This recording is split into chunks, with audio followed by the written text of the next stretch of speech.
3월 4일 월요일 매일 성경 묵상 본문 말씀은 마가복음 9장 2절에서 13절입니다. 오늘 본문 말씀에는 예수님의 또 다른 칭호 하나님의 아들이 등장합니다. 마가는 내 사랑하는 아들로 갈릴리 사역을 열었다면 이제 두 번째 내 사랑하는 아들로 예루살렘 사역을 엽니다. 따라서 예수님의 변화 사건은 서사적 위치상 갈릴리 사역에서 예루살렘 사역으로의 전환이라는 점에서 매우 중요한 이야기입니다. 예수님은 빌립보 가이사라 사건 엿새 후 베드로와 야고보, 요한을 대동하고 높은 산에 오르십니다. 그들 앞에서 예수님의 형체는 변화되십니다. 마가는 예수님이 천상의 존재로 변화되심을 극적으로 묘사합니다. 제자들이 본 것은 예수님의 변화된 모습만 아니라 엘리야와 모세가 예수님과 함께 대화를 나누는 것을 목격하게 됩니다. 엘리야와 모세는 율법과 선지자의 상징적 인물이며 종말론적 영원성을 간직한 신비한 인물들입니다. 누가는 엘리야와 모세가 장차 예수님께서 예루살렘에서 죽게 될 것이라고 말했다라고 기록합니다. 환상적인 모습에 압도되어 베드로가 나섭니다. 그는 예수님을 랍비라고 부르며 자신들이 주와 더불어 모세와 엘리야를 위한 초막 셋을 짓게 해달라고 요청합니다. 베드로의 즉흥적 상상력에 이끌린 요청은 매우 어울리지 않습니다. 마가는 그 이유로 세 제자들이 커다란 두려움에 압도되었기 때문이라고 말합니다. 제정신이 아니었던 셈입니다. 너무 두려워 나머지 무슨 말을 했는지조차 알 수 없는 상태였습니다. 바로 그때 구름이 그들을 뒤덮습니다. 구름은 신적 임재의 영광과 신비를 가시적으로 보여줍니다. 빽빽한 구름 속에서 이는 내 사랑하는 아들이니 너희는 그의 말을 들으라 라는 하나님의 음성이 들려옵니다. 제자들은 이 천상의 목소리의 주인공이 하나님이라는 것을 의심하지 않았을 것입니다. 이는 내 사랑하는 아들이니 라는 말은 마가복음 1장에서 소개된 예수님의 정체성입니다. 이를 통해 제자들이 해야 할 일은 초막을 짓는 것이 아니라 하나님의 아들 말씀을 듣는 것이라고 알려줍니다.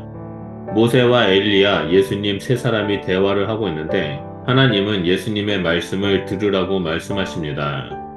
율법과 선지자 시대는 옛 시대이고 예수님은 새 시대입니다. 예수님은 율법과 선지자의 완성입니다. 제자들은 새 시대, 새 질서의 말씀을 들어야 합니다. 베드로의 행동은 또다시 무효화됩니다. 천상의 소리가 멈추자 제자들이 주위를 둘러봅니다. 모든 신비한 광경은 순식간에 사라지고 예수님만 남았습니다. 예수님과 세 제자들이 산에서 내려옵니다. 다시 도중에 예수님은 제자들에게 산 위의 신비스러운 경험을 자신이 죽고 부활할 때까지 절대 누구에게도 이야기하지 말라고 엄히 경계하십니다. 비공식적이기는 하지만 두 번째 죽음과 부활 예고입니다. 예수님은 또다시 자신이 하나님의 아들 그리스도이심을 부활할 때까지 침묵하도록 제자들을 경계하십니다. 새 제자들은 예수님의 경계의 비밀을 마음속 깊이 듭니다. 하지만 그 의미가 무엇인지 여전히 알지 못해 서로 고심합니다. 서로 문의하되는 제자들의 무지와 당혹감을 잘 표현해 줍니다. 신비로운 현상을 생생히 목격했으니 그 사건 자체를 침묵하는 것은 문제가 되지 않습니다.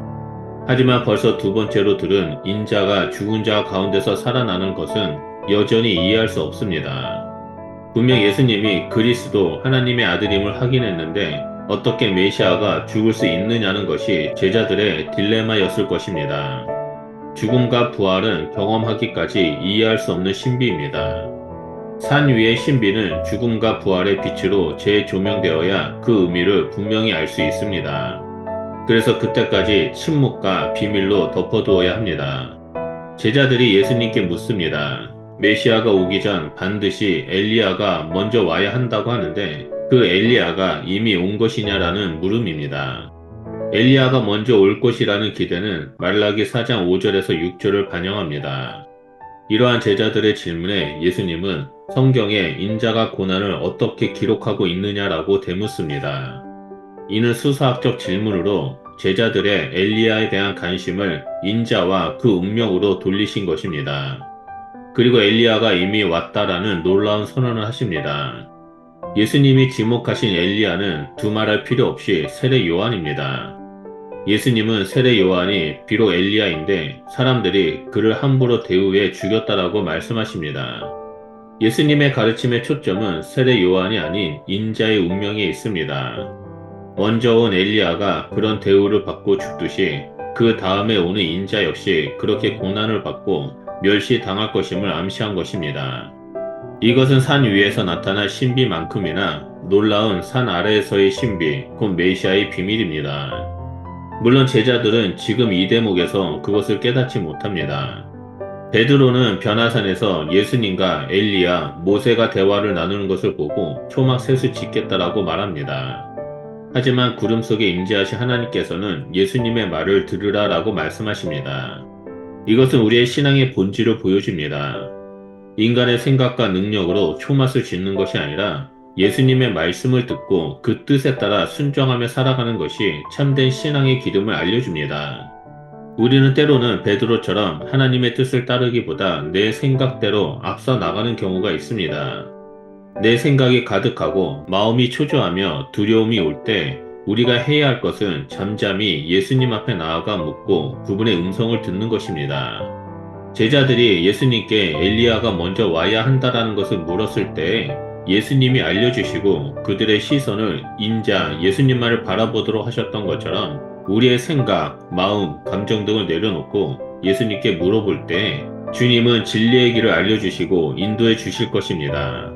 그러므로 오늘 하루도 날마다 예수님께 나아가 의뢰하며 그분의 뜻에 따라 살아가는 복된 하나님의 백성이 되시기를 축복합니다. 기도하겠습니다.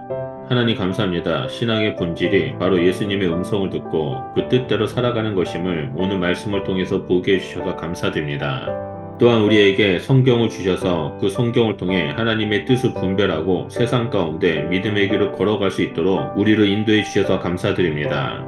바람이 있다면 하나님 우리 가운데 성령의 충만함을 부어주시고 성령의 지혜와 계시의 영으로 하나님의 뜻을 분별하고 그 뜻대로 순종하며 살아가는 자가 될 수 있도록 인도하여 주시옵소서. 그래서 날마다 주님께 의뢰하며 주님의 뜻대로 살아가는 복된 하나님의 백성이 될 수 있도록 역사하여 주시옵소서. 우리와 함께 해주심을 감사드리며 예수 그리스도 이름으로 기도드립니다. 아멘.